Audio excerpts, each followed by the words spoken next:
Okay. Vestas, do you hear me, Vestas? Woo-hoo-hoo. Vestas, it's Thursday, and it's about to be the weekend, but we still got to go through Friday. We still got to go through Friday. Oh. Hold on, Vestas.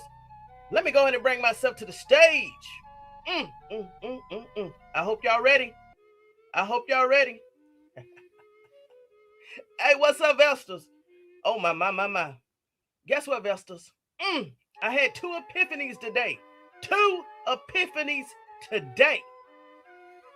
And I don't think they're ready for this one. I had a good nap, and my brain woke up working. I said, oh, is that why Cleveland is acting the way they acting? Give me 1 second. Let me go and pull up these slides.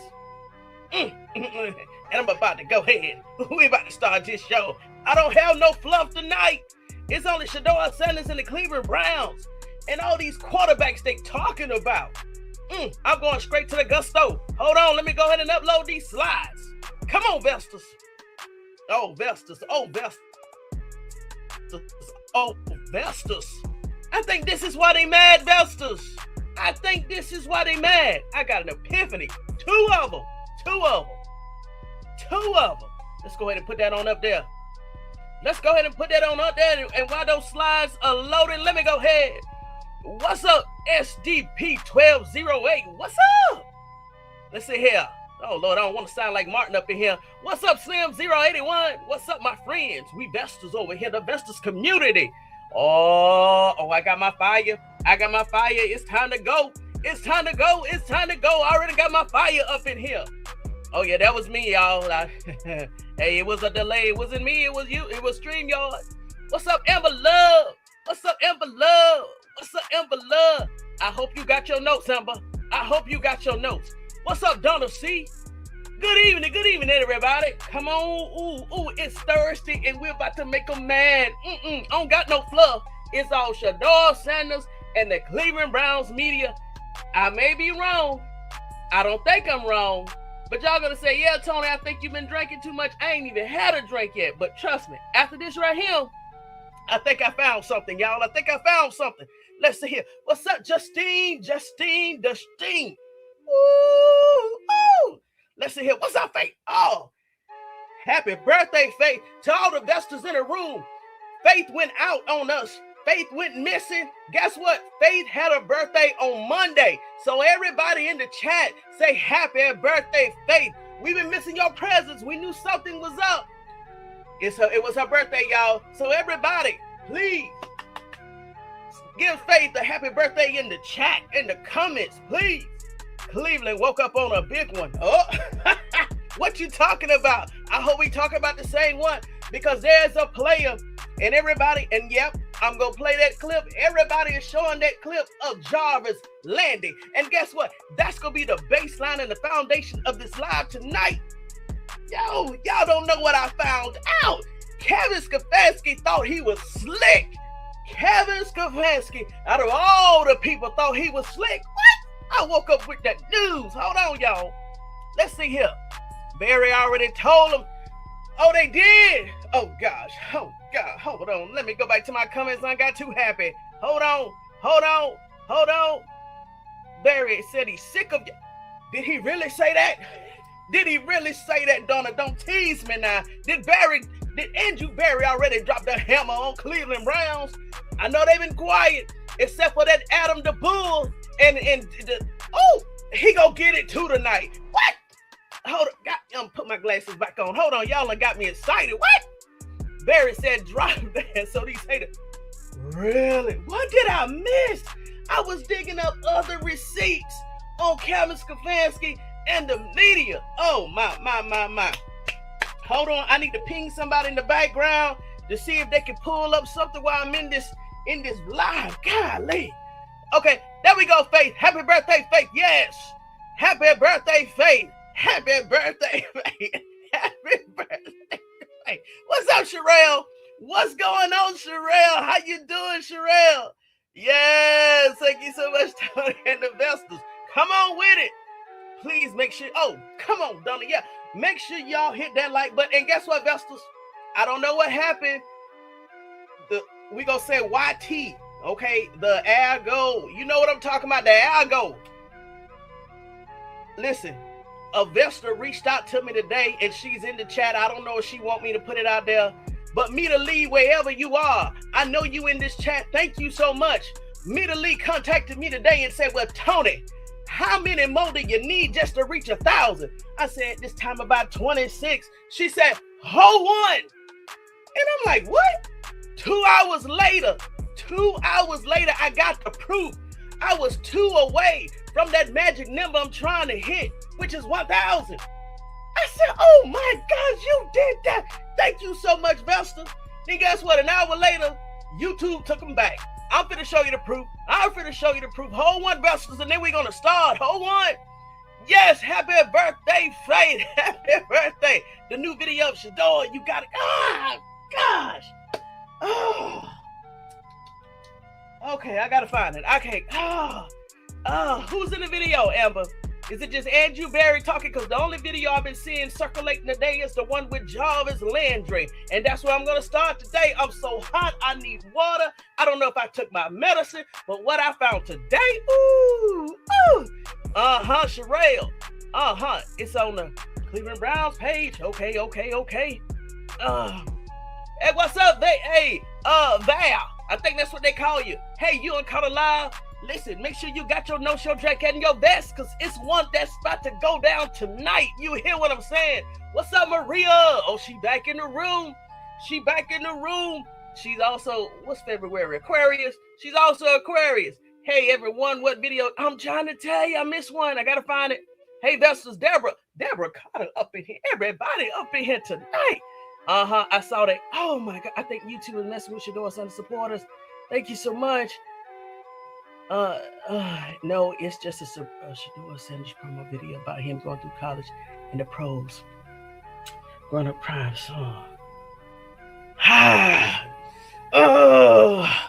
Okay, Vestas. Okay, let me go ahead and throw this on up here. Vestas, here's the proof where I was earlier today. You took something hype you up. Hey, if y'all see that hype button, please hit the like button on the video. I think it may come after the live, but if not, just go ahead and hit them likes. Go ahead and put YouTube on its back on March the 19th. Now, this is the screenshot from early today. As you see, I was 2 away from that magic number, and then an hour later, thank you, Mita Lee, thank you. And the next thing you know, I'm dropped down to 985. So whatever's going on in the background, I appreciate all the new Vestas, everybody that subscribed today, because we're almost there.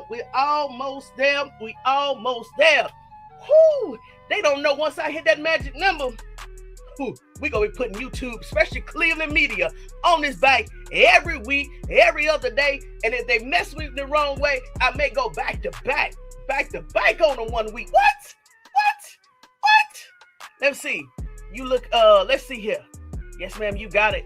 Val the Vesta. Okay. Wow, that's crazy. I'm trying to tell you. That's okay. I'm here. Hey, let's help Tony get the A. Hey, listen, it's coming.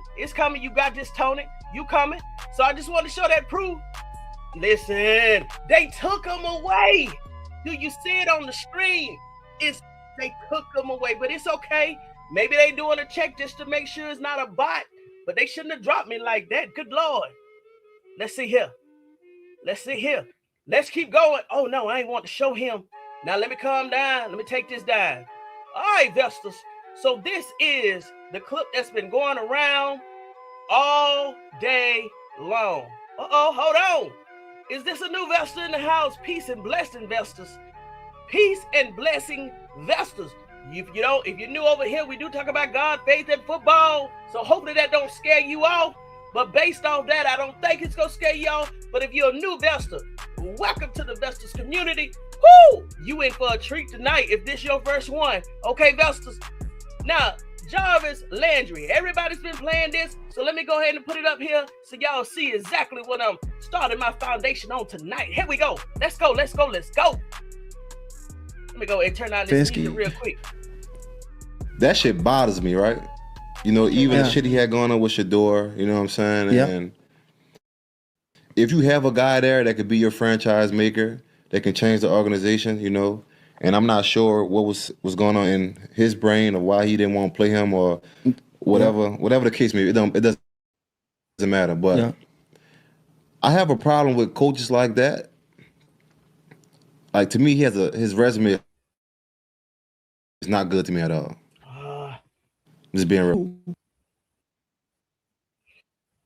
Hold on, Vesta. Hold on. I know how to fix StreamYard. Give me 1 second. I just played out of your clip. I don't know what StreamYard is doing, but hold one. I gotta back up. Vesta. If you haven't seen this clip, I'm gonna touch on this one. Come on, Jarvis. Stefanski. That shit bothers me, right? You know, even the shit he had going on with Shedeur, you know what I'm saying? Yeah. And if you have a guy there that could be your franchise maker, that can change the organization, you know, and I'm not sure what was going on in his brain or why he didn't want to play him or whatever the case may be, it doesn't matter. But I have that. Like, to me, his resume is not good to me at all. Just being real. Yeah. And he gets another shot at coaching where, you know, it was guys like me and you who have great ass resumes, right? And didn't get another shot or not playing at all. Mm-hmm. So when I see shit like that, I mean, that shit had me hot. Yeah. So he'd definitely be one of those coaches I would not ever want to play for. Ever. Man, I would say. Woo, don't want to get that copyright. But if you don't know who this is, I didn't know this. He is a prior Cleveland Brown player. Matter of fact, after this, I'm going to be looking up his stats. But this is his opinion on Cleveland Brown. See, when they thought that we came over there supporting Shedeur Sanders, we was hating on Kevin Stefanski for no reason. They said, oh, they just coming over here. Basically, they don't say we done ran off Kevin Stefanski, made us lose his job. Oh, we finna put Todd Monken in the same situation. What? This is an ex-player talking. Let's keep going. I would say, you know what? I would say, like, being in Cleveland and playing there, you know, he was cool to be around. It's like you say, it just almost felt like, you know, as much as he knew what he was doing, right, he really maybe did, right? And did you hear what he said? He said, even though it seemed like he know what he was doing, yes, Kevin Stefanski, we finna make his name ring out in the atmosphere in the universe tonight. This ex-player said it seemed like he knew what he was doing, but he really didn't. Now, Cam Newton went over Kevin Stefanski's resume, y'all. And if you didn't know, let me go ahead and give you a little snippet. The only team that Kevin Stefanski was ever associated with was the Minnesota Vikings. He started out as the tight end coach. Then he went to I think it was the quarterback coach, and then the running back coach, okay? Now, what position coach have you ever heard of leaving or being a position coach and automatically becoming a head coach? Yo, he didn't even have OC or assistant head coach experience. Kevin Stefanski, and they call Shedeur Sanders the Nepo baby? What? Shedeur Sanders put in that work. Shedeur Sanders got the talent. Shedeur Sanders got the accolade. Only thing that Kevin Stefanski has is that last name of Stefanski. Let's keep going. Nope. Let's keep going. Like, sometimes, you know, some of these coaches or most of these coaches get put in a position too soon, right? You know, they have success as a position coach, right? And then they get thrown into this head coaching role where, you know, you expect most of these coaches that's younger to be more personable, right? More relatable with their players. And in most cases, it just doesn't work out that way, right? And I know, like, my time in Cleveland, especially in the beginning, man, it was great. Like, he didn't win the coach of the year, you know, we ended up going to the playoffs. And then remember that, because what I'm about to show you next, remember everybody saying Kevin Stefanski is the two-time coach of the year. How is that possible? When you look at his resume, he started as a tight end coach. He started out as quarterback coach. Maybe. Then he started as and broke it down on November 19 on 4-1. That same, I almost said something on my live. And guess who Kevin Stefanski's mentor was? The same one that went over there at the University of Colorado, Pat Schumer, that went over there and destroyed Deion Sanders' stats, team, and everybody. He got kicked to the curb a little too late. But hold on, let's keep going. But keep that in mind. 2-time Coach of the Year, Ho one. For some reason, didn't happen, bro. It just kind of felt like, the spark between the connection between the play coaches just kind of started to dim out, right? Yeah. I don't know. I don't know if he'd be a great coach in the league, right? But I do think he knows a lot about offense, right? What I'm about to pull up, I'm not giving Kevin Stefanski nothing. No accolades regarding offensive. Hold on. I don't know how she is in the analytical side of things, but I know in Cleveland that was Hold on, Vestas. Got to put my power up here. I got too excited. 1 second. Kevin Stefanski, not analytical. I think, he I don't know how much he is involved into the analytical side of things, but I know in Cleveland that was a huge part. So, he's a coach of the year. I think he's two-time coach of the year, if I'm not mistaken. So, Atlanta will be another good indicator about, where his, coaching career is headed, because that team as well is. Look, Kevin Stefanski's about to stand on his own. Everybody's about to see through Kevin Stefanski's mask. Everybody about to see Kevin Stefanski just out there in the open, right? That's what we thought, Vestas. That's what we thought. Now, my theory is that Emmanuel Acho is the one that got Kevin Stefanski hired in Atlanta. I'm going to say allegedly, but I already put the pieces together in another video.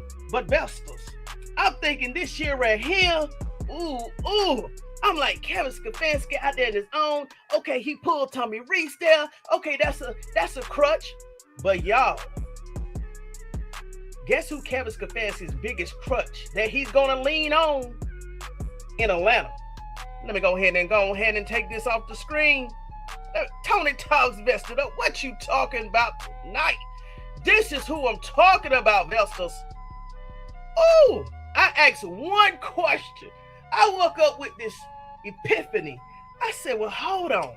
They love saying that Kevin Stefanski is 2-time Coach of the Year, but we saw what he did last year with Shedeur Sadness. The year before that, we know that his winning records is 4.466. I'm like, well, how did Kevin Stefanski even get that winning record of 11-6 with Joe Flacco? I said, well, Joe Flacco is a veteran. I'm waking up with all this on my mind. I said, but hold on. Let me see who the OC was at those 2 times, and possibly the 2 years that he won OC. What is his name? Tony Talks Vested Up. His name is his name is Alex Van Pelt. I'm gonna say Pelt, okay? I tore it up, but you know who I'm talking about. I said, this is the OC that Kevin Stefanski had in Cleveland when they were winning, right?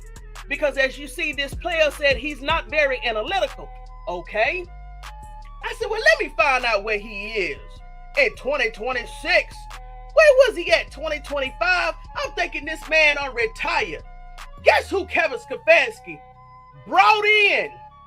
Not about 11 days. No, Kevin Stefanski was hired January the 17th.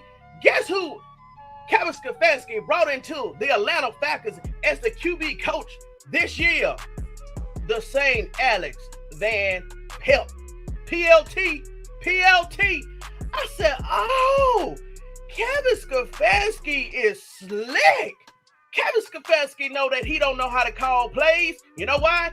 Because his play calling duties got skipped twice. Twice.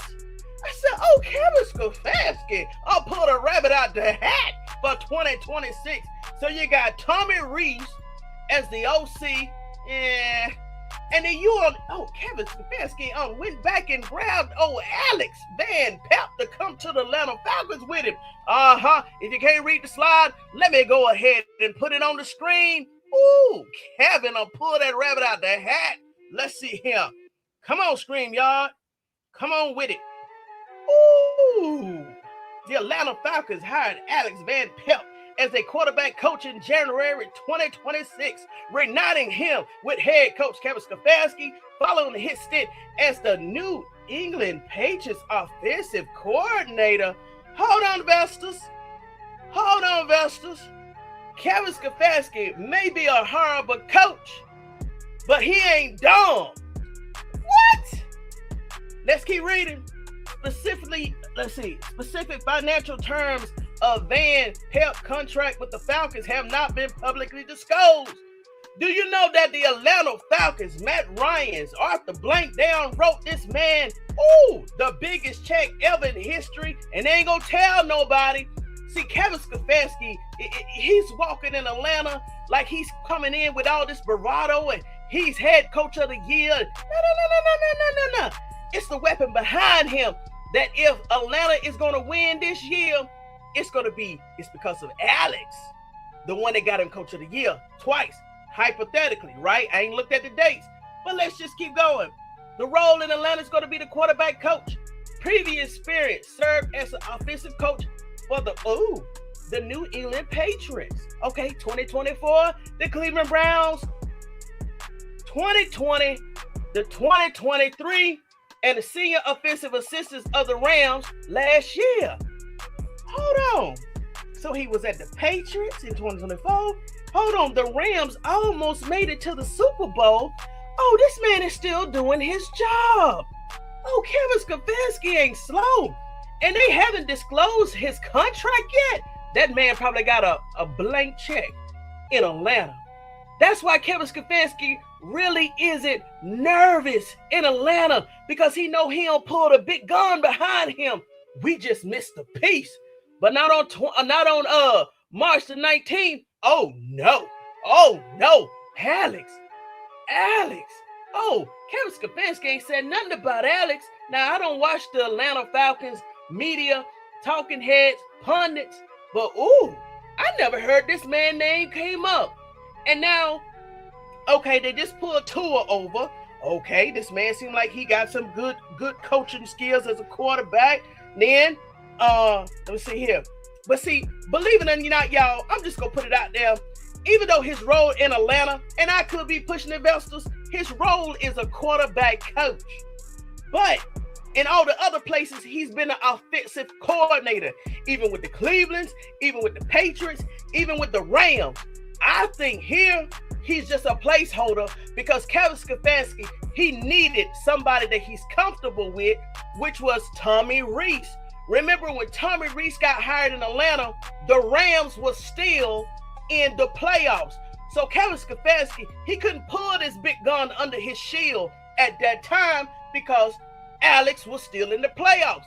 So he said, okay, let me get an insurance policy who's going to be my offensive coordinator, and then I'm going to talk to Alex after the fact. So Alex, believe it or not, he's not there as the quarterback coach. No, Alex is going to be the offensive coordinator behind the scenes. He's just going to have the talent of the title as quarterback coach. But no, Tommy Reese, right? I can see them switching it, right? Tommy Reese may be the face that says offensive coordinator, but Alex is going to be the true offensive coordinator. They doing magic in Atlanta. Hold on. Okay. Context. He's hired to develop rookie quarterback Michael Penix and bring in veteran experience as the offensive staff. Okay, I give him that. That I do believe, but quarterback role, Let me take a break. Let me go to the comments. Because I want to see if y'all following what I'm putting down before I move forward. Okay. Atlanta, What's up? Oh, okay. All right. I hope you're coming in here with some decencies tonight, because you will. You already know what happened last time. When Atlanta wins the NFC North South, all of these Shedeur cities, okay, cheerleader. I ain't never been a cheerleader in my life. Never. Never. I have been a warrior and I've been a soldier, but I ain't never been no cheerleader. This is absolutely come on with it. Come on with it. They are preparing to do the same thing in Atlanta. Only Coach take it right away. Well, we shall see. We got Todd Monken in the house this year. And please, if you don't know Todd Monken's resume, I suggest before the draft, you go ahead and do your own research on Todd Monken, okay? He ain't dumb. He ain't dumb, leader. Meter, he ain't dumb. Oh, you. Make sure you go ahead and do your research. You make sure you get your notes, your drink, and your vest. Because once you see Todd Monken's resume, you'll be like, oh, okay. Motivated. Falcons going to be playoffs. Kevin Stefanski taking listen. I will say this. A lot of people were saying that Kevin Stefanski will walk in a better situation with the Cleveland Browns because of the weapons, right? The only weapon that Kevin Stefanski is really out of right now, has been confirmed, is the quarterback situation. Michael Penix is still recovering. They brought in Tua. And I need to go back and look at how Atlanta Falcons line was graded last year, because they was almost a 50-50 team. So I'm not going to give that. But we also got to remember, Kevin Stefanski is not that coach. Kevin Stefanski has already said he's not calling plays. We already know why. Alex is in the building. With that being said, I still need to go back and see what that O-line grade was last year, because Raheem Robinson still gave them almost a 50-50 year, okay? Here we go. Name another coach. Now you name another coach. What about Dylan? Ain't no word on Dylan yet. What's up, 420? What's up, 420? Please don't feed me up. Right. They could get anybody they want. The devil. They get the devil will not win. No, you're right. Nothing wrong with that. Coach Kevin coaching staff got to win now. You're right. That's true. But what I'm saying is, a lot of people were looking at Tommy Rees and Kevin Stefanski to get Atlanta up to where they need to be this year. All I'm doing is highlighting that Kevin Stefanski has a piece in the offensive coach staff that may take him over that threshold. So I'm not giving Kevin Stefanski no credit. I'm giving him credit if they get over that hump, right? That what's his name? Raheem Morris couldn't get over. I'm going to give credit all to Alex. I didn't know that Kevin Stefanski had Alex. He went back and got Alex to help him in Atlanta. It's called the Magic. You're right. They pulling magic. Let's see here.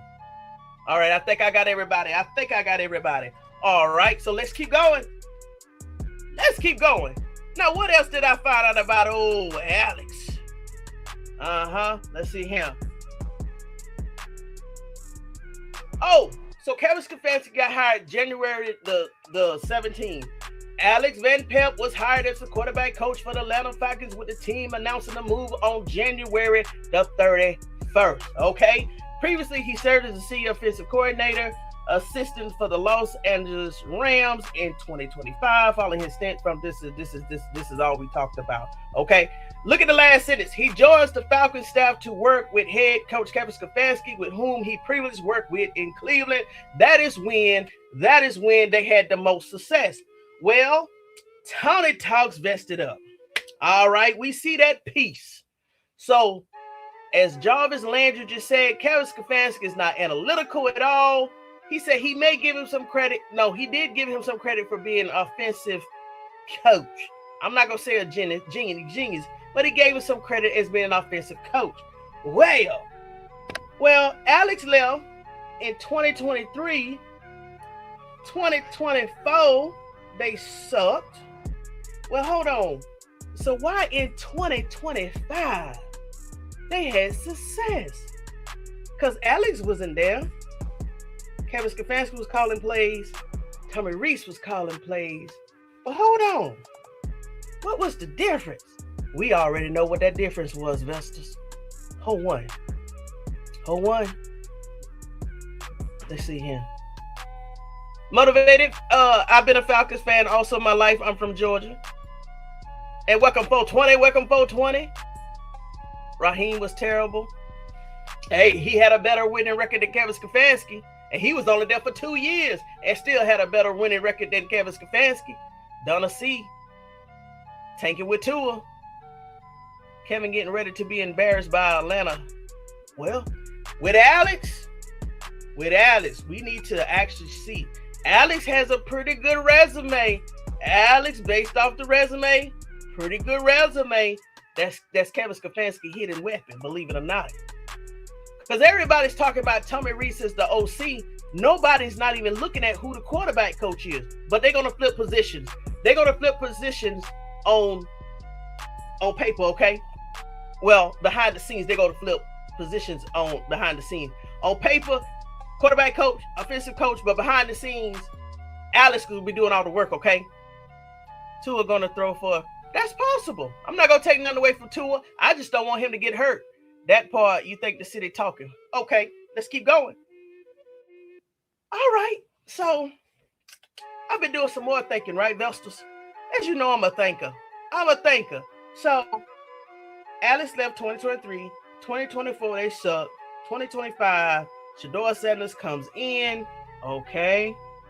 But they still had a pretty good winning record. And I think what they averaged maybe 17 points or less from what? I'm going to say 2024. Well, I'll give it 2024, right? And so remember in the beginning of the year last year, everybody was wondering what quarterback or what game the Cleveland Browns was going to be over to get over 17 points. And we know the first game that was with Shedeur Sanders, the first pre-game season against the Carolina Panthers, was the 30 or 32. Well, after that, I don't think it was another game until Shedeur Sanders got back in with the Raiders and so forth, right? But, and remember, yeah, I'm going to go back to it. Remember, let me take this off the thing so far. They kept saying that Shedeur Sanders was going in every morning, talking to Kevin Stefanski. You know, they said the word in the building was he couldn't read defense. You know, the word and the word was coming out that, oh, Shedeur Sanders needed a coaching before practice, after practice, in practice. Shedeur Sanders every morning, being the first one in the building, the last one out the building. And I said, okay, maybe at that time, Shedeur Sanders was trying to get in Kevin Stefanski graces, right, Vestas? But now, based off what Jarvis said today, and now I know how Alex Van Pelt played in Kevin Stefanski's, let's say, arsenal, right?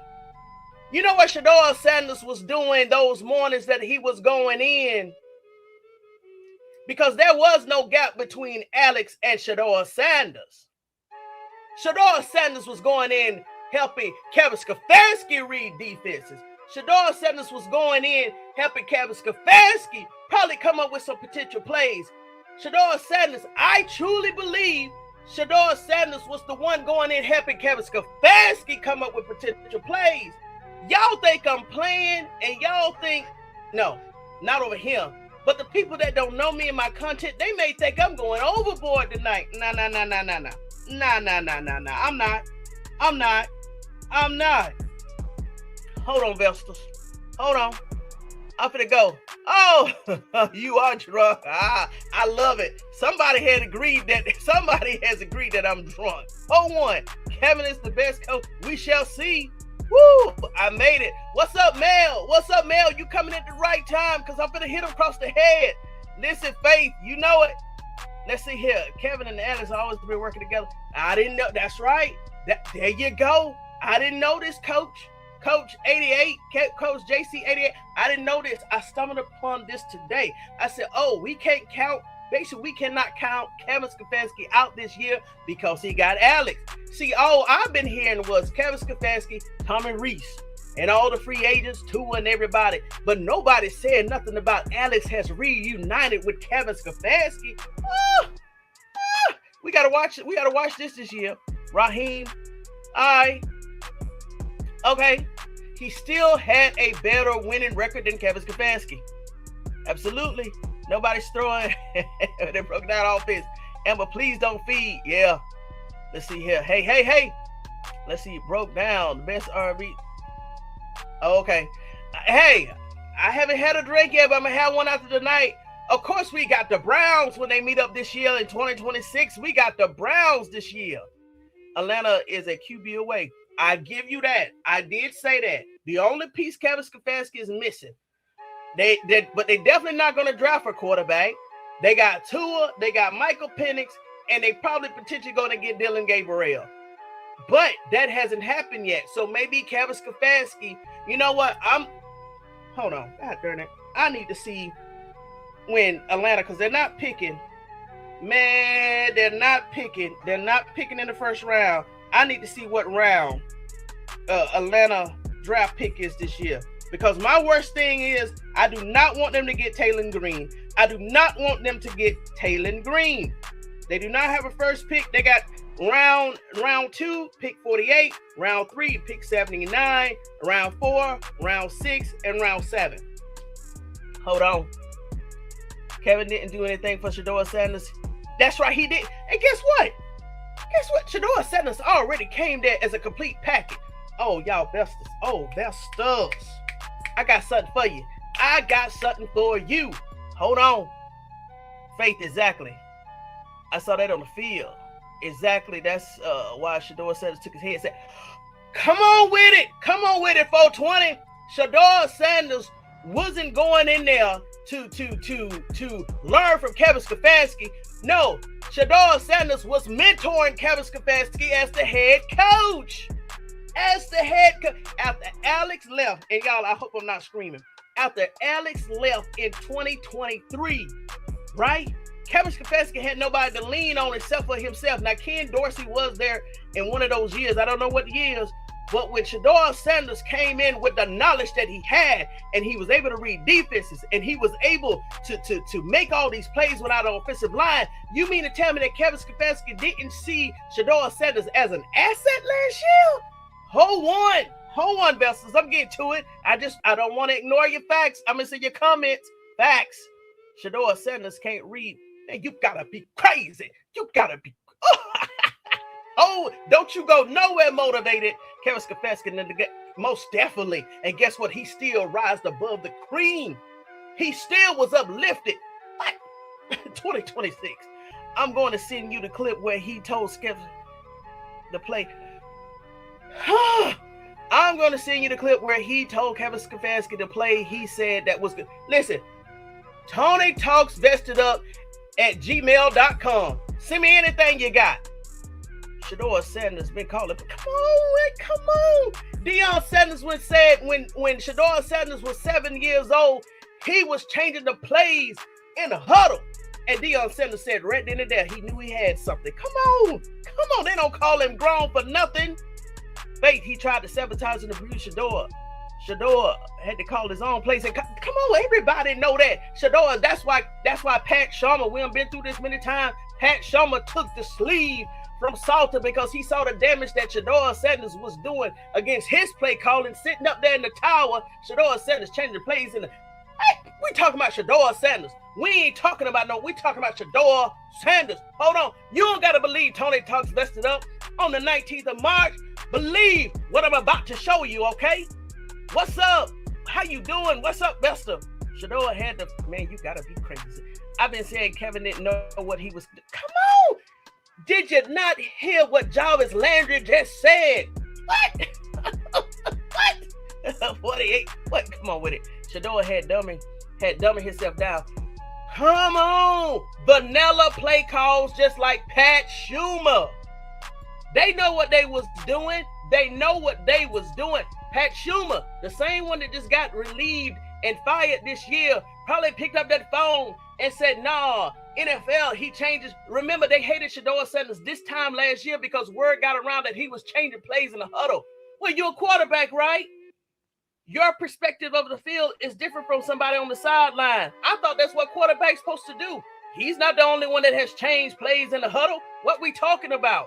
Come on with it. Shedeur was dumbing down himself to understand Kevin Smith's being that he was right. But come on. Let's see him. You are right. They tried to end Shedeur. Come on with it.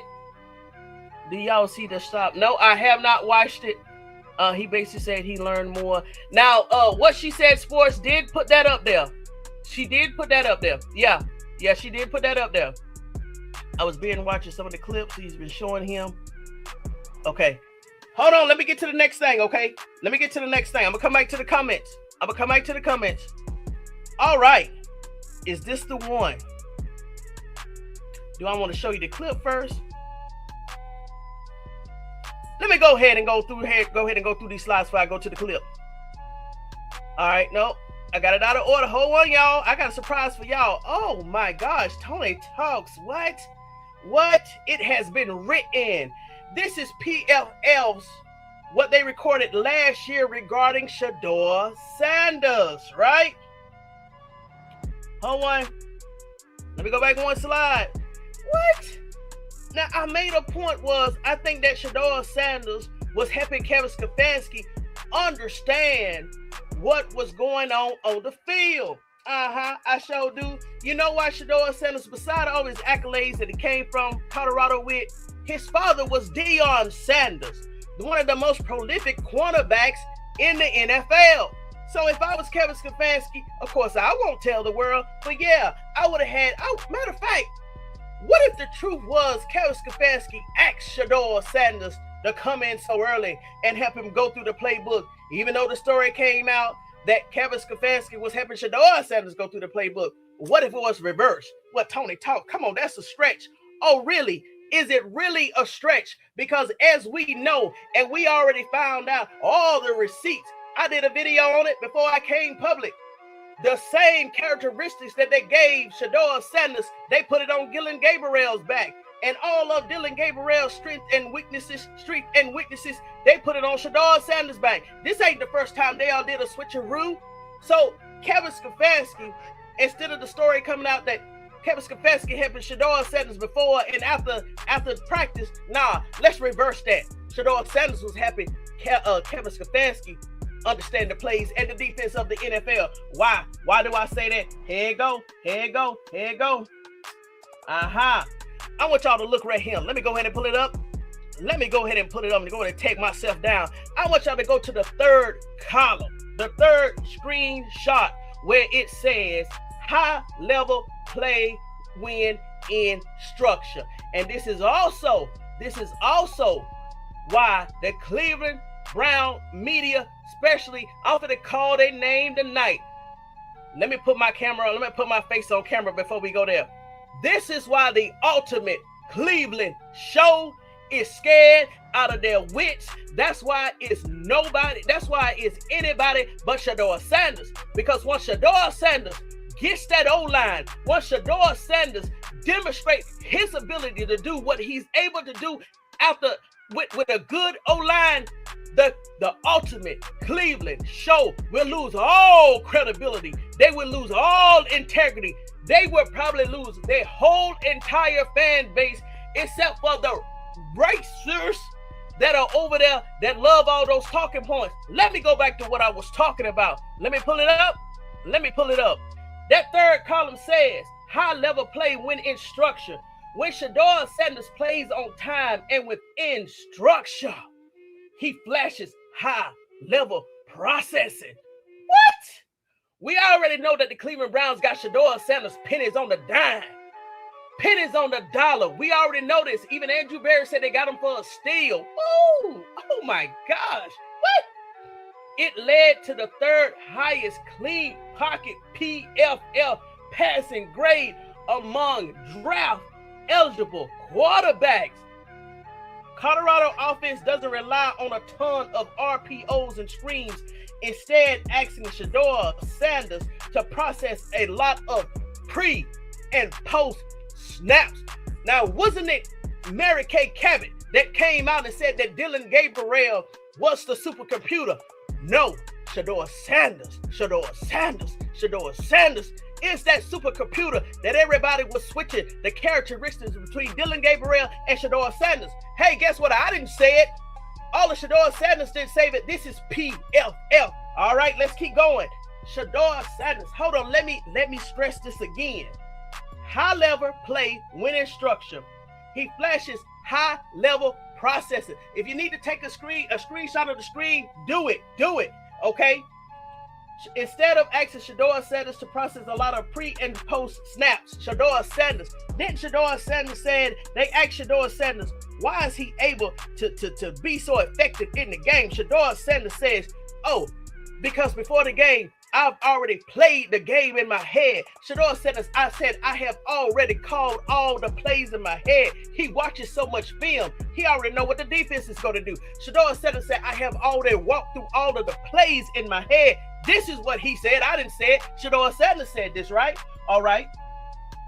Let me see here. Here we go. This is what they're scared of. Although the Buffalo's offensive line often couldn't hold up enough to allow him to get through his progressions, when he did have time, he was excellent. This is what Bull and what Jason Lloyd and what their channel is afraid of.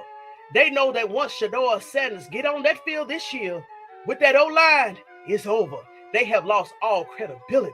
They have lost all integrity. Who's going to continue to watch that show unless they just hate Shedeur Sanders? Y'all, just let me keep going. Even when he didn't have time, he showed the ability to stand and deliver in a crowded pocket. He showed that in the 7 games in 2026. What we talking about? We talking about Shedeur Sanders. Look, Sanders, 86.9 PFL passing grade when under pressure with a time to throw under 2.5 seconds. Woo! Just like that, ranked 3rd in college football this past season. That shows he can be trusted when he's seeing what? That shows he can trust what he's seeing from the defense and deliver despite a muddy pocket. And who and why are we even giving them attention when that fool made that statement that he can't read defense? What? Listen, y'all. Let me tell you one thing this right here. PFL, I'm coming back on Saturday night for part 2, right? And it's going to be so many details. So if you can catch that live, and I'm listen, it's going to be more. It's going to be over an hour. So just be ready when you come into the room to have your notes, okay? But this stuff that PFL came in, hold on. It's the devil's in the details. It's the strength in the details. This is what they don't want us to know. Do you think they want us to? Do you think they thought that we had time to go out to the PFF as all the Vestas to look up this stuff? And the reason why, hold on, only been here for 48 seconds, 49 minutes. I would say 48 minutes. I'm finna bring this home, okay? And then I'm open up the floodgates. Listen, the second screenshot. Sanders' biggest strength is his accuracy. Didn't they give that to Dylan Gabriel? But now it was really Shedeur Sanders. Let's keep going. From ball placement to catchability, he is among the best. Oh, Shedeur Sanders was missing that O-line. And those pieces have fallen in place. And Cleveland is about to be on a whole nother level this year. This is written. I don't care what Jason Lloyd says. I don't care what Big Bull says. This is written. This is falling in place.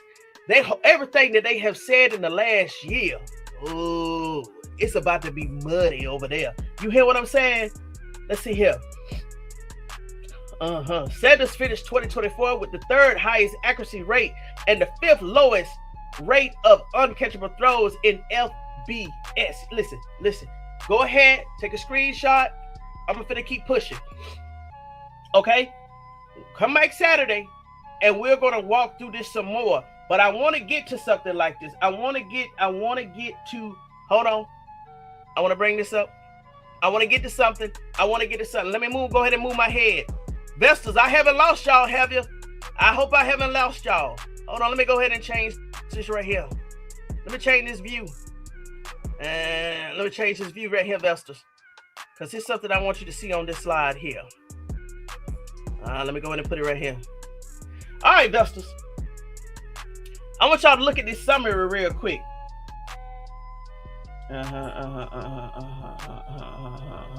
However, his lack of constant protections make him difficult to evaluate.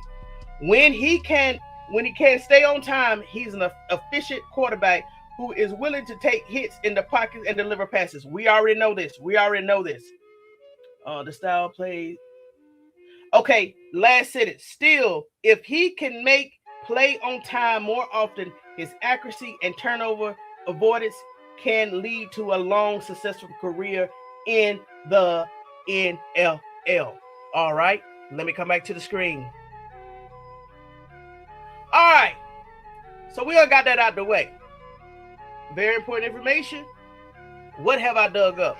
So, when I said we're going to go ahead and do the job for the Cleveland media, let's go ahead and look and see what PFL says about all of these other quarterbacks they have brought up in conversation, especially in this draft class. But before I move forward, let me go back to the comments because I want to stay with it. Hold on. Did y'all see this? No, I got to see that. I was watching some clips and he's showing him how to play a mentor. Listen, it's possible. It's possible. There's been no other quarterback with a lineage from the... Come on. You already know that. His father's Deion Sanders. Yes, it happens. Kevin Stefanksi, he has no... Okay. Kevin Stefanski tried to contain Shedeur, but he couldn't. Come on with it. How can he have left? Man, come on with it. Okay, we are talking about that again. God has Shedeur wrapped in all of it. Come on. I think Pat Schumer probably one of the reasons why Shedeur... Yes, he was making calls. You know, they probably called him also, just like... My thing is, if they can call Ross Tucker and get his opinion of what happened at the Pro Day of Colorado, I'm pretty sure they called Pat Schumer to say, hey, what's your opinion of Shedeur Sanders? And at that time, it was some hostility in that room because Shedeur Sanders was changing the play calls. Oh, most definitely. Most definitely. Faith, you a preacher. Shedeur Sanders. It seemed like Dylan's going to sit for 3 years, okay? Shedeur, let's see. We're talking about what we know and haven't seen. Come on. Motivated. He already know this. He threw 10. Listen. All Shedeur did was call audibles because he knew. Come on. That person just trolling. Remember when KS said, "Come on with it." And remember in the Panthers game, the preseason game, when he was sitting on the bench with somebody, Joe Flacco, he was like, "Man, I really want to throw a long ball." And what Joe Flacco said, "Hey, you gotta go ask him. Go ask him." Why I gotta ask the head coach? Can I throw a long ball down the field? Kevin Stefanski. Tell the truth hurts. A bum. You wish he was a bum. Let's see him. DG was throwing the ball to the stands, but he knew all the plays, and he was getting first-team reps ever since rookie minicamp, and still was throwing the balls to the stands. Amber, exactly. 420, you're exactly right. Dylan, listen, Dylan couldn't throw 10 yards, minus 10 interceptions. And because that ball was coming off his left-handed, do you know in that game, that first game against the Pittsburgh Steelers, when Dylan Gabriel was throwing those left-handed balls, and man, he probably would have had 10 interceptions that game, but they couldn't hold on to that left-handed ball. Come on with it, motivated. And listen, if you're going to come over here, you got to do your research. It doesn't matter. He was throwing four. Exactly. Ever. Dylan can't even throw 10. He never even averaged over 10 yards. I think maybe the first game in London, maybe, because they didn't have no tape on him. I think after that game, everybody knew, oh, I see his weaknesses. I see. Exactly. We name calling. What you should throw. He's going to be amazing. Yes. I can see the back pedaling already. Rather him open talking. Yes. She was. Let's see here. But the wide receivers were sorry. Yes. Not this year.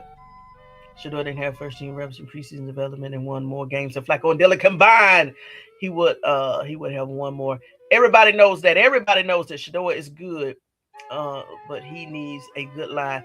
Out of this year, Slim 08 81. If you don't know this, Judy was playing for the other team. We already knew this. He won't be playing with Tom Munkin this year. Shedeur even told coach when he said, Come on. Shedeur. Oh, okay. Well. That is a valid point. I'm going to say that a valid point. However, when you got elite defense and a subpar offensive line, you're going to look terrible. That's common sense. You're going to look terrible. Kevin was frustrated by Shedeur, wanted to know and understand why. Come on, Justine, exactly. If you don't have the knowledge, how can, when you have an elite rookie quarterback in your face and he's asking these questions and you can't break it down, you're going to get frustrated.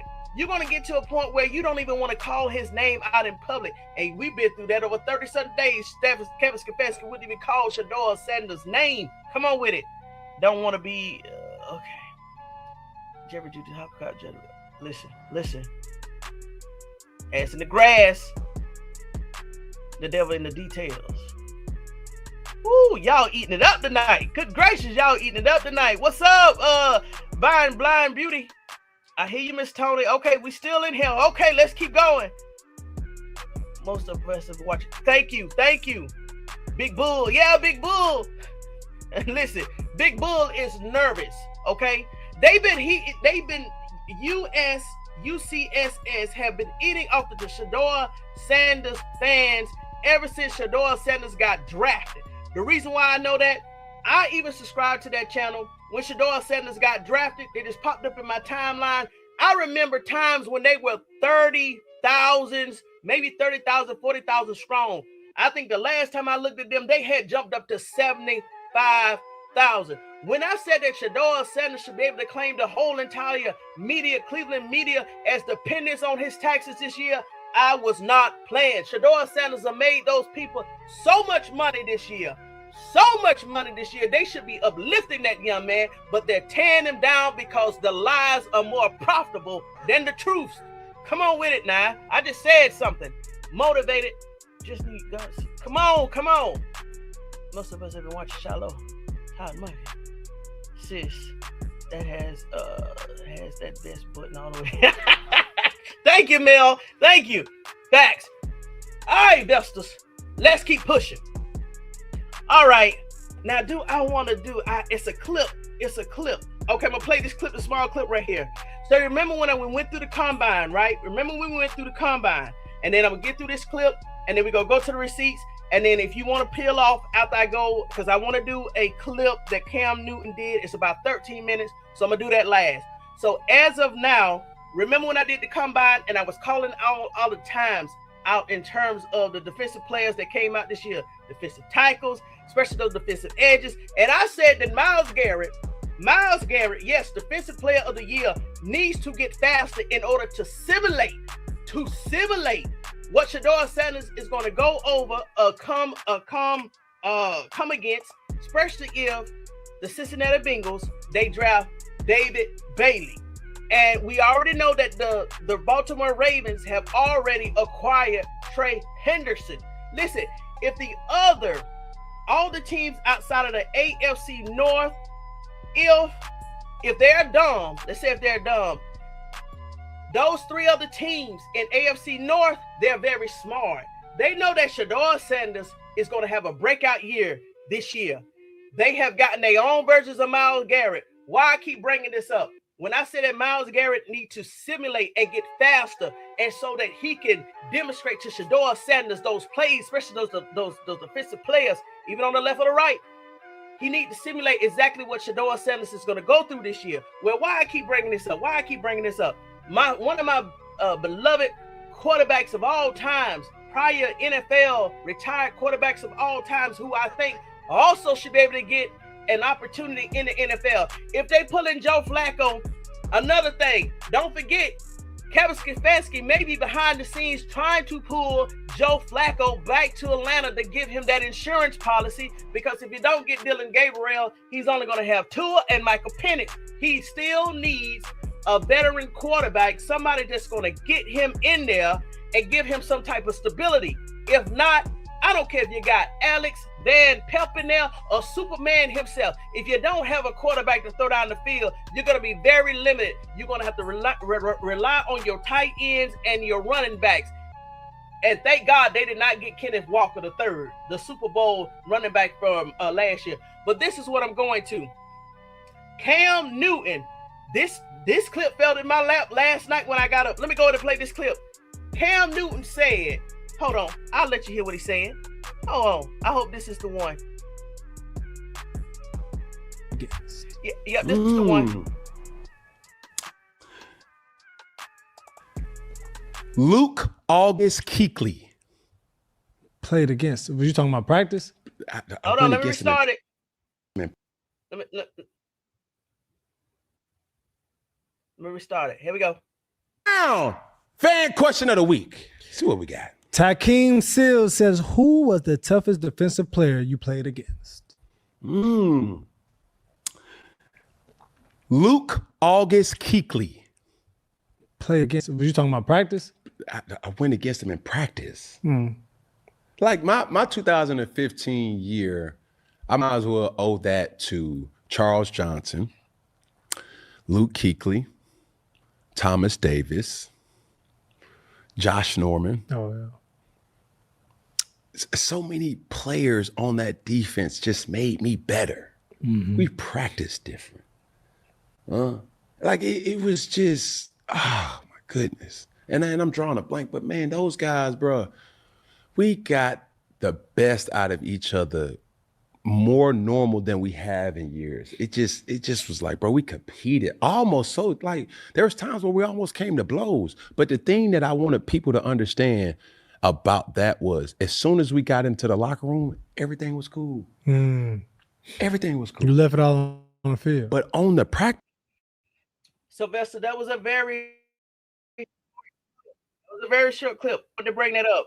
This is why I was stressing that Myles Garrett, whatever he does this year, because he's about to get married. I don't know when the wedding is, but out of all the defensive players, Myles Garrett is going to be so key to Shedeur Sanders' development this year, because he's going to be able to demonstrate to Shedeur Sanders what those veterans and rookie defensive edges rushers will be, how they be coming at Shedeur Sanders this year.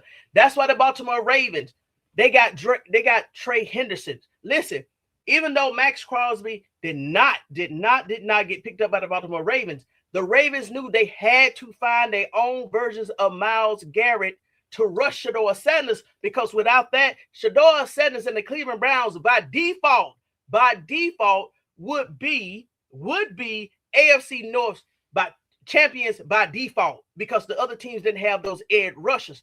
Once again, I already said this in multiple lives.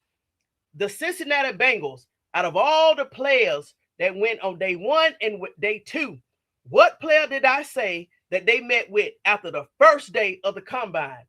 David Bailey, a very fast, effective edge rusher that's coming off that edge. If the Bengals pick up Dave Bailey, they're going to have an edge rusher faster than Myles Garrett. Their pick is number 10.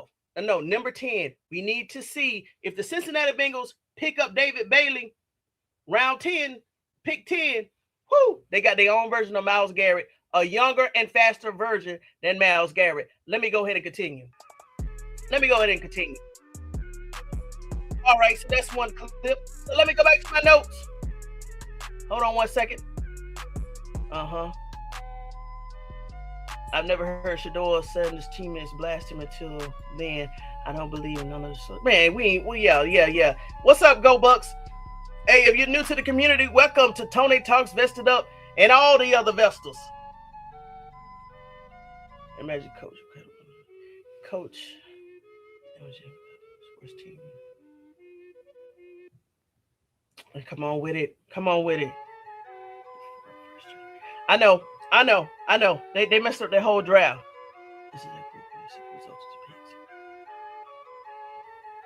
All right. Hold on. Evelyn came in the room. Oh my God. I mean, y'all have ate up this. I can't even keep track. Did y'all see the new Browns video highlighting Shedeur career?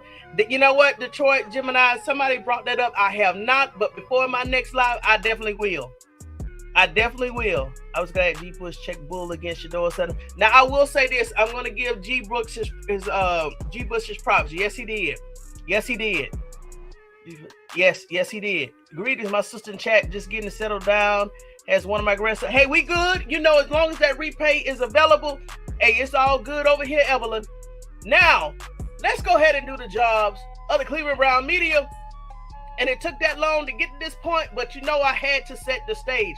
Now, let's see who they talking about that they want to draft before ahead of Shedeur Sanders. I'm sorry. They want to replace Shedeur Sanders this year. And like I said, I'm going light tonight, but on Saturday, it's going to be a part 2. And this source right here is PFF. Let's see right here. So, come Saturday, we're going to be digging into all of these players. Ty Simpson. Even Ty Simpson want to come to the Cleveland Browns. You know why I think that young man want to come to the Cleveland Browns? Because he's know that he is deficient in a lot of quarterback skills, right? And so if he go ahead and embed himself in the Cleveland Browns, see, he knows that he's deficient, right? He just don't want us to know that he's deficient, right? And so if you go ahead and embed yourself behind Shedeur Sanders, just like Dylan Gabriel, he's going to be able to pick up some of Shedeur Sanders' skill. He'll be able to siphon that information. Remember Faith and Vestas and Donna and 420 and Meta and SDP 12 08 the other night. I said, well, why does he want to come to the Cleveland Browns when he go all these other teams in round 1? Why he want to come to the Cleveland Browns to get in this carousel? I think it just hit me. He wants to come over and siphon and learn behind Shedeur Sanders. So whenever he does get, let's say, go to another team or have his ability to play, we would think that, or the media would think that Ty Simpson, these are his skills that he's demonstrating. No. If given the opportunity, and if he's able to get behind Shedeur Sanders, he would siphon his learning skills. He would try to copycat, right? Ask the questions. He won't be as arrogant as Dylan Gabriel. He will learn from Shedeur Sanders as a veteran, right? I think I just hit something, Vestas.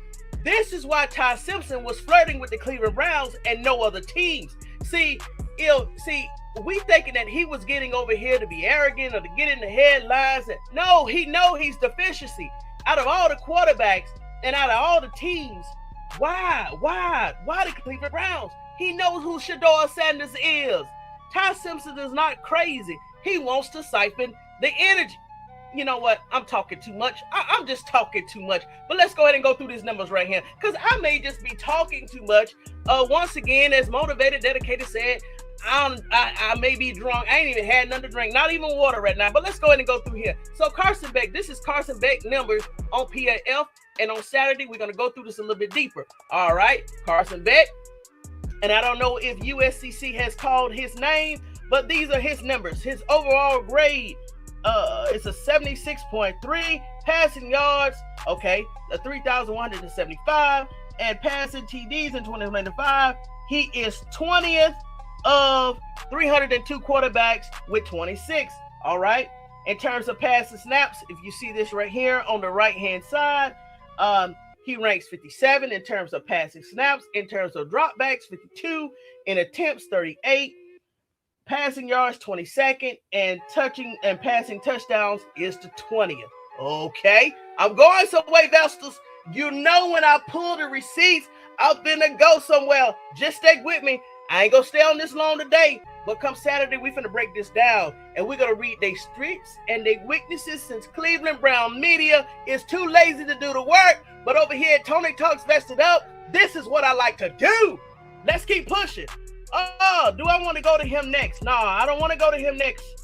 I want to go, you know what? I've been talking about Taylon Green. I'm going to be fair over here. I'm going to be unbiased. But still, my pick is Taylon Green to be the second quarterback off the board. Let's go ahead and let me skip one. Let's go to Taylon Green. Okay, here's Taylon Green. Woo! Taylon Green. Do you see why I'm hollering Taylon Green's name?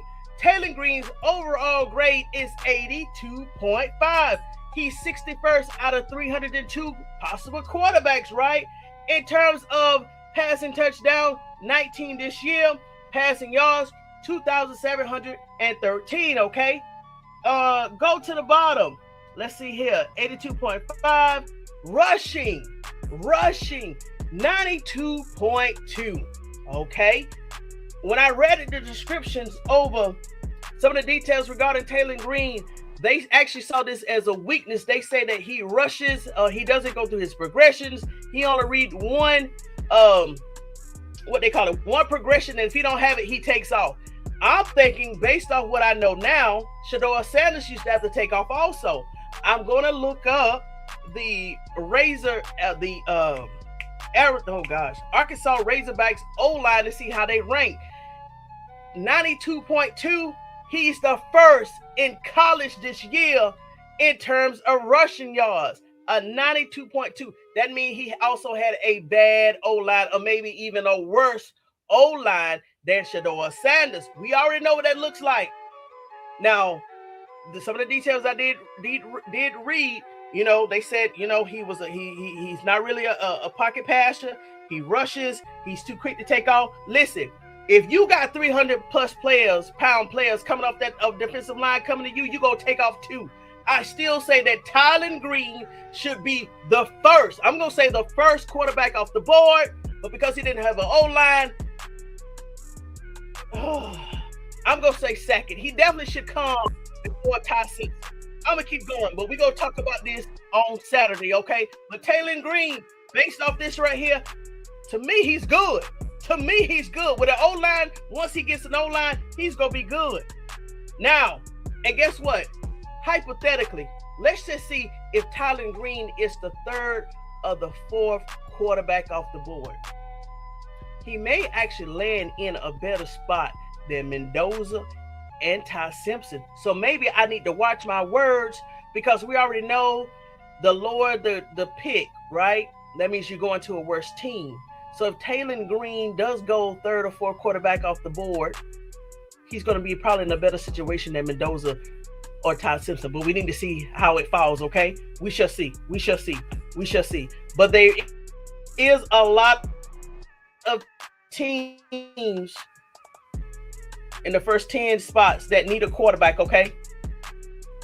All right, let's keep going. Oh, I need to go back one. Hold on, Vestas. Now, this is the boy of the hour. This is Mendoza, right? Let's see here. Let's see what Mendoza got, right? Because I want to see what the noise, I want to see what's all this chatter about, right? And Bull and Jason Lloyd, I hope you're in the room, because this is who you want to come. You wanted to come to Cleveland to replace Shedeur Sanders. So overall grade, 29th of 302 quarterbacks, right? At 87.9. All right, we know that he also had a good O-line. So in terms of passing TDs, 32, he was third out of all quarterbacks, 302 quarterbacks, right? Okay.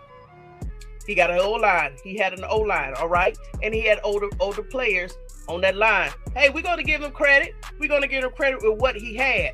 But if he thinks he's going to come into the NFL without an O-line in Vegas, he got another thing coming. In terms of passing yards, it's 2,758. Let's keep going. Go over to, let me go ahead and pull my picture down. All right, the third column. Is this what we talking about? Y'all, please focus on the third column. Attempts, 296. He fell in 128th of 302 quarterbacks. In terms of interceptions, 5 interceptions, 86 out of 302 quarterbacks. Now look at the bottom. Y'all. Hold on, go back to the middle. Do y'all see in terms of his rushing grades? Not enough snaps. And this is who they fussing over this year. Not enough snaps in terms of rushing grade. Okay. What I found behind the scenes, regarding his weaknesses, we're going to highlight that on Saturday. But I just want to show to you exactly what the raw scores is this year. You got to, this year so far. You got to come back Saturday. We're going to go through the details, okay? Hold on. Is that the last one? Is that the last one? Yeah, everything else I'm going to keep to Saturday. But this is what I want to show you what PFL has put out this year, okay? But this is who they're going crazy over. Mendoza. Okay, we'll talk more about Saturday. Now, Vestas, what I've kept you on this live for 1 hour and 15 minutes. I want to play this clip regarding what Cam Newton said about the combine this year. And at the end of the video, remember I said that all videos, attempt, if you can, get to the end of the videos, because that's when jewels are dropped. When I got to the end of this 13-minute video, I said, well, dang, that is something to consider about Shedeur Sanders. I'm about to play this clip, but if you can't, if you have to drop off, please come back and watch the replay, because I'm going to talk about this 13-minute clip, okay? Let's go ahead. Let me take this down. Let me take this down. Let's see here. A lot of expectations, a lot of feelings, expectations are going to be hurt. Listen, we know this. Okay, Vestas. I see y'all been locked in. All right. Okay, let me go ahead and play this clip right here. And then I'm gonna let y'all go, Vestas. Here we go. Don't practice like champions. Yeah. Oh, that's the wrong one. Give me 1 second. It's this clip. Are enamored with after each and every combine is the 40-yard dash. But Cam, from the player's perspective, is the 40-yard dash the main event or even the driving motive of the combine? Every year we go to this combine and we go and watch the Matrix. What's the most talked about thing about combine? Cam, player's perspective, is the 40-yard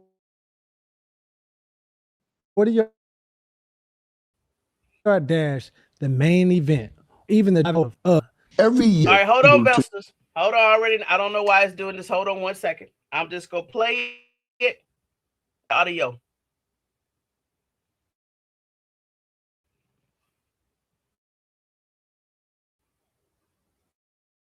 Give me 1 second, Vestas.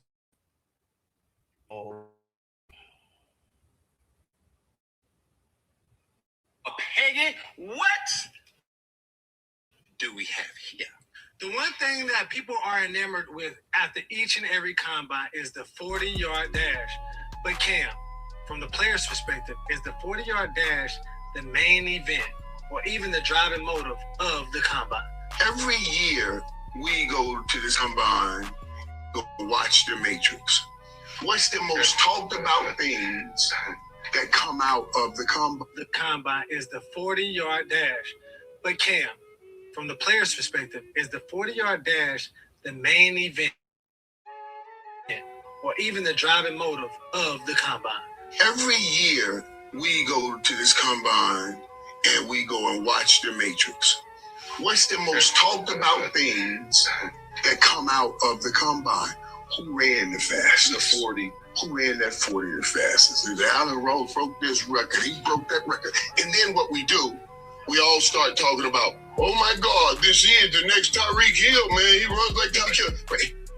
And every year, the fastest guy get drafted in some team, and every team thinks they just got Tyreek Hill. That's right. They're so excited.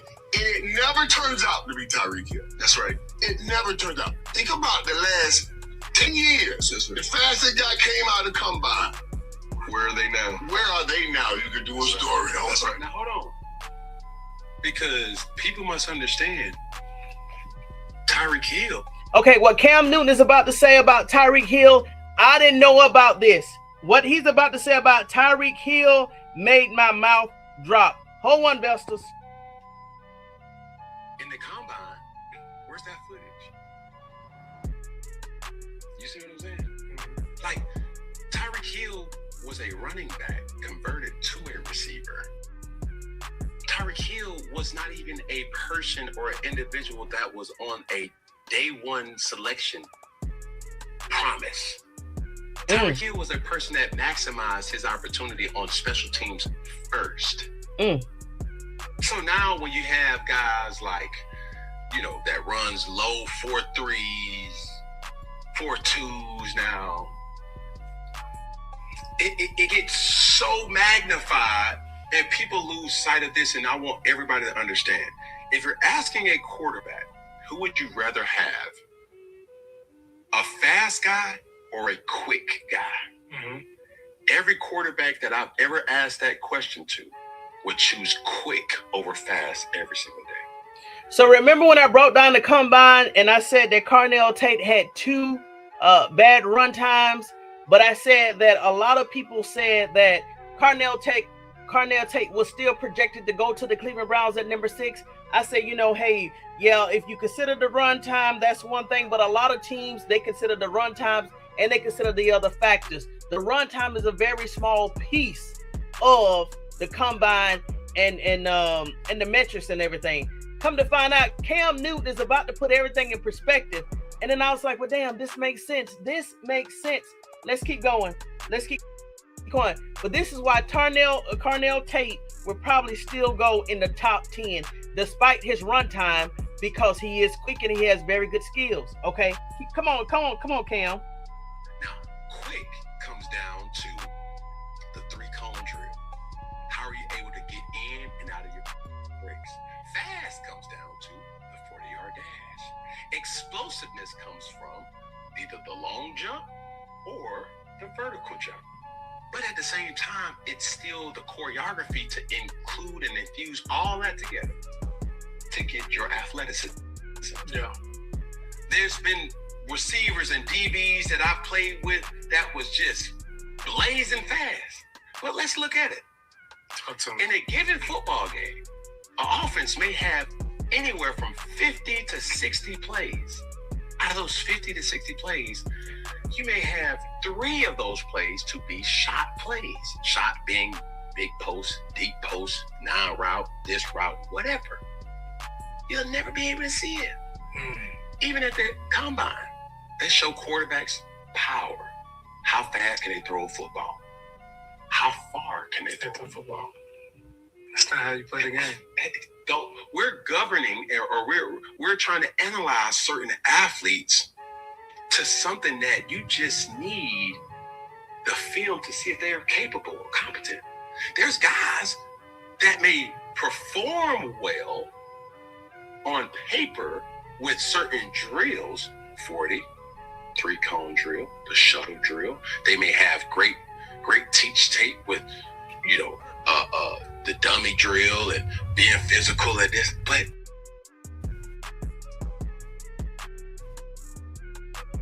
the combine is just a me make money. Did y'all hear what he just said?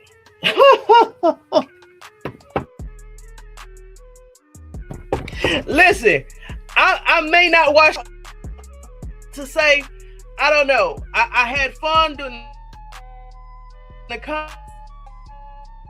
combine this year. I had fun comparing all the athletes. I had fun running all the numbers, but the 40-yard, which is why that's the only thing that they showcase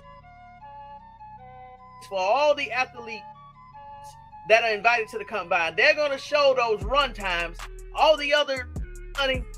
And yeah, I'm going to say it's all about the money, because Cam Newton is about to go and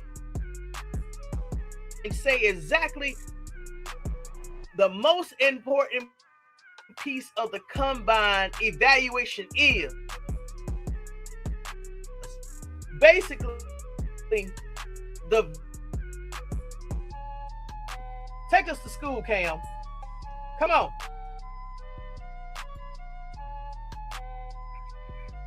Why? Because everything that the fan or things on combine is hideous. Damn, Cam. Coaches and executives.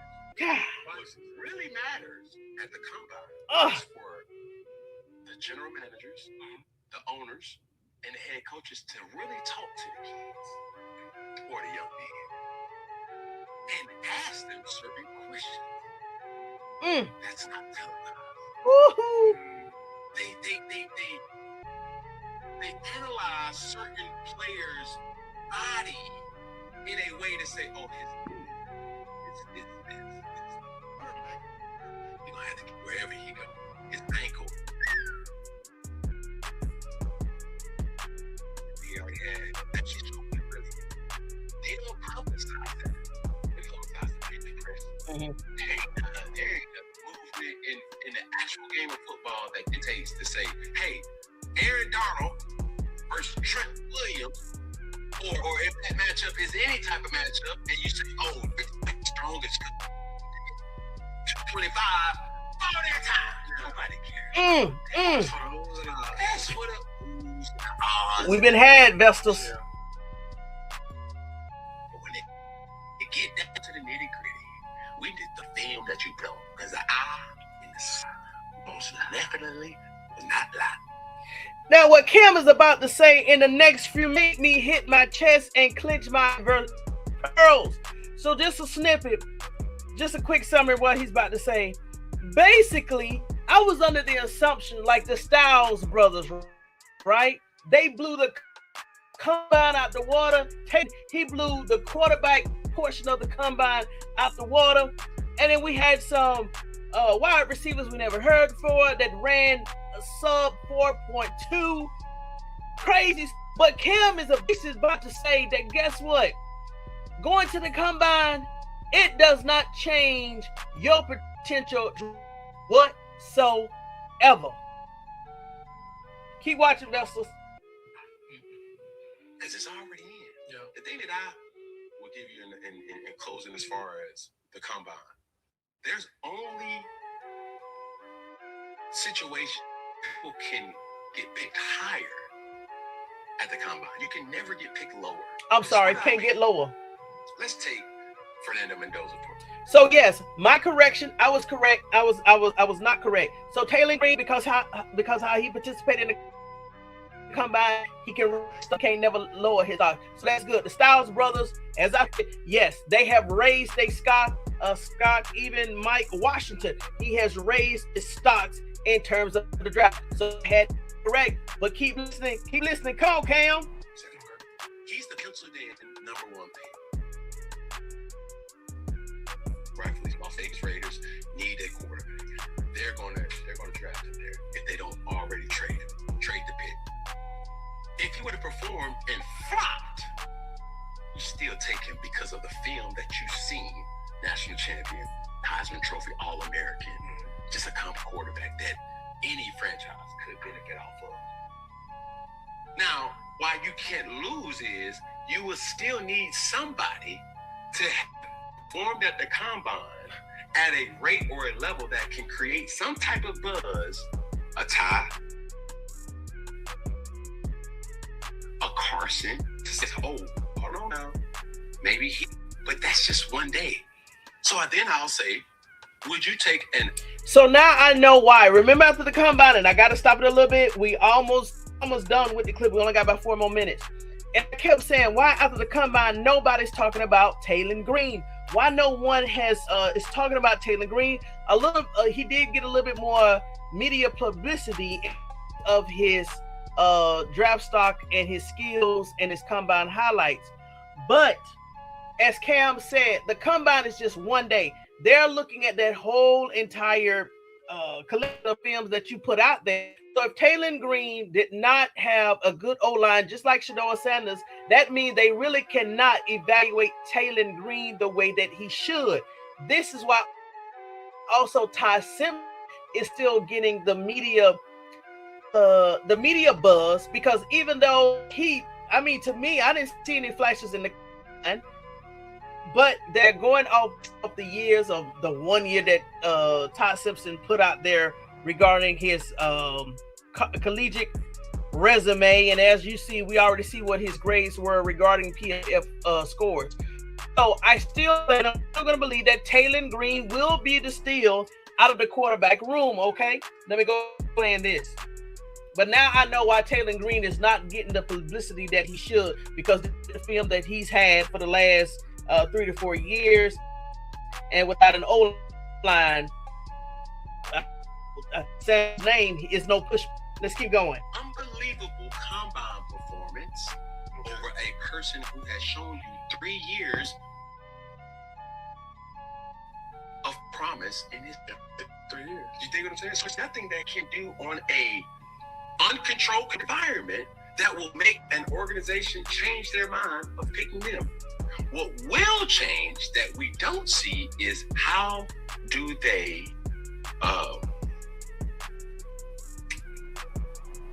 the interviews? Yes. How do they do interviews? You can ask a question about a person, mama. Bless you. You can ask a personal question about a person, mama. You can ask a personal question about a person's upbringing, their dad, their brother, their baby mama, their girlfriend. Right? Bro, it's no question off limits. But you can't publicize that. Because okay, y'all. So if you don't see where I'm about to go with this, remember last year, another narrative was that Shedeur Sanders didn't interview. He didn't take interviews. Let's just go ahead and put it out there. He didn't take interviews. He didn't want to talk to some teams. Even Shedeur Sanders said he did regret not talking to some teams. Come to find out, in terms of the combine, this is what we don't see, which is the most important factor of the combine, is those behind the scenes interviews on when the teams actually decide if they're going to choose you or not, or how they're going to place you. So moving forward, the way that Cam is about to break it down,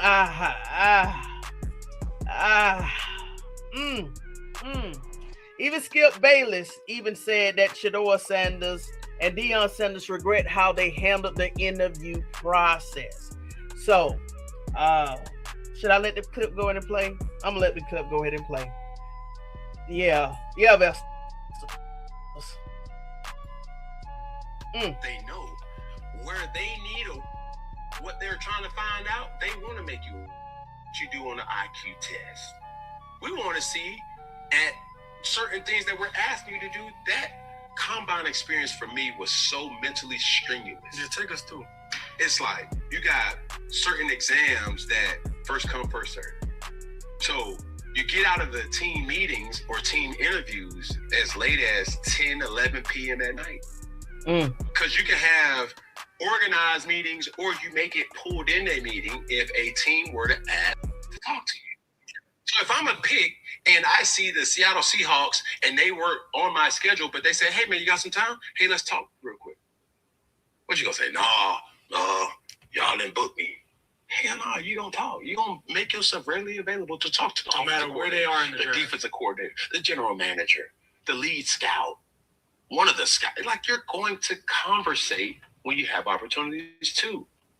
So with that being said, what we see as a viewer of the combine is meaningless. Nobody is going to get hired. They're already going to get selected. It's already in. Oh, okay. What they're trying to find out is, hey, the things that the public don't see. It ain't a 40. If a person was supposed to run, he ran a 4.6. It's all right, but he play fast. He quick as hell. Boy, you give him a drag and he can turn it up and strike up the bed. Yeah. But then you have another guy who was supposed to run a 4.2, runs a 4.2, but man, he only got 18 catches for 300 yards. Okay. Know about that. Pretty in. So we definitely put so much into the combine, especially the 40, when it really doesn't matter to the real decision makers. Yeah. See what I'm saying? Gotcha. And from the fan, that's what people should know. Now, if you really want to get to the nitty gritty, start putting some cameras in some of them interview rooms. You think doggone Real Housewives of Atlanta or Love Island would do something? Them views will go crazy. Yeah, they take little clips, little snippets, but they don't say the real stuff. Hell no, because they know those questions that they're asking can be intrusive. Yeah. But it's a big investment you're making. Because they want to see how you will respond to it. Yeah. They want to see how we can make you uncomfortable. They already know the answer to the test. Hey, Peggy. Hey, man, when you was at North Carolina Central, man, we were looking at the records and, you stole some bag of chips. Tell us about that. Are you going to take accountability? Or are you going to blame somebody? You can go into a team interview and it could be 4 people in there. You can go in a team interview and it could be 2 people. Those 2 people is the general manager and the head coach. You can go into a team interview and it could be 20 people. Have you ever had like a big interview? For sure. Have you ever interviewed with people you like, y'all not even going to take me? 2 more minutes, Vestas, and about to get into Shedeur Sanders. Because that was the knock on Shedeur Sanders. Here we go. It was rumored that Shedeur said, man, I don't even want to talk to y'all. I'm not even going to be there. Why am I talking to y'all? Little did he know. You know, rounds and rounds later. Hello. So you talk to everybody. Because this is the kicker, Peggy. You don't know if that coach, coordinator, scout will get an upgrade or get promoted to something else, and they will remember that interaction. So, man, this is the biggest job interview of my whole entire life. You got to stay on your P's and Q's. You can't walk around and sagging.